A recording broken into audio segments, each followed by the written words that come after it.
All right, Derek, congrats on a great draft first and foremost, but I want to start with just the beautiful job that the WNBA did honoring Alyssa Altobelli, Peyton Chester, and of course, Gianna Bryant. What was that moment like for you personally, knowing how close you are to this? Really special moments. Thank you for having me here. Thank you for recognizing how special the moment was. I think for all watching, you know, I had a little bit of an indication that the league was working on some things to recognize the young girls and also the Gigi and Kobe Advocacy Award and just a really special night. I think regardless of, for us, where we picked just for the WNBA for women's basketball, really special night and thankful to be a part of it for sure. It was a great way to kick things off. And by all indications, you guys were pleasantly surprised that Beatrice Mompremier was on the board at number 20 overall. Yes, very, very surprised. We should have known it was going to be a good night whenever it starts with a Bryant. It's going to be a good night.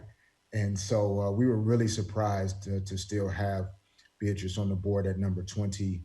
We did not anticipate that at all, but as the draft unfolded, we thought it might be possible. And the minute she was still there at 20, it was a no-brainer. We didn't hesitate, and we called her name. We feel like her length, her ability to rebound, the athleticism in running the court, those are all things we wanted to be able to have a chance to work with. So we're excited to have her. We're looking forward to it. And just a couple of picks later, Leonie Fee, and then at 34, Tyneese Martin. Tell me about those players. And it sounds like Leonie may not be with you guys right off the bat. Yeah, Leonie, very versatile young player, based in Germany.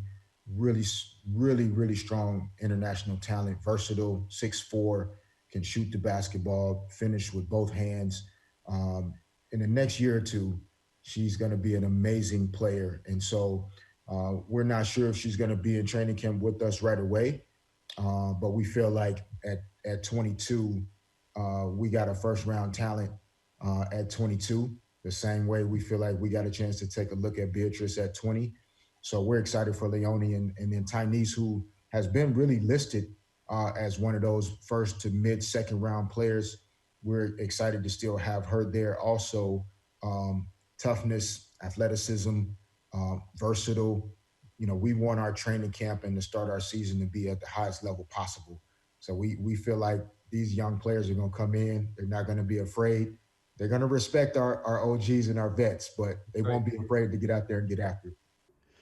Derek, what was this virtual draft like? The NFL's about to do this in about 6 days. I bet they were taking some notes from the WNBA today. Yeah, it was much different.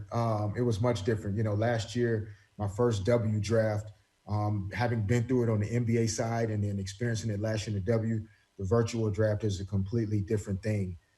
The amount of computer screens you have to have open, trying to work the phone at the same time, trying to write on my draft board behind me. It was all a bit of a struggle, but it's just a sign of the times, and it's forcing us all to figure out ways to still do our jobs at a high level in a different way. So I will never forget the experience. I am better for this after having it done, and my nerves are a little better now that it's over with.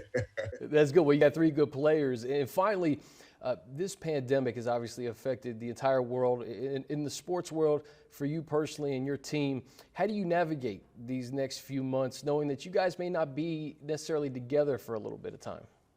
Yeah, I mean, I think we're trying to do what everybody almost in the world is trying to do right now, is figure out a way to stay connected, even though we're being asked to distance ourselves. And that's what we're trying to find a way to do as a team. Our players are really excited. We've been getting together, more frequently in recent days, Zoom calls, getting a chance to visit virtually.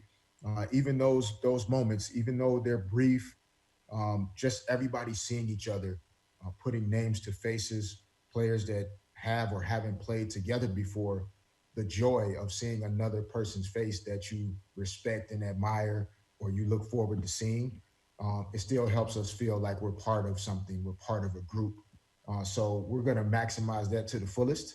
And hopefully at the right time, Mayor Eric Garcetti, Governor Newsom, they'll give us the thumbs up here in California at the right time when everybody's safe and healthy, and then we'll be ready to go.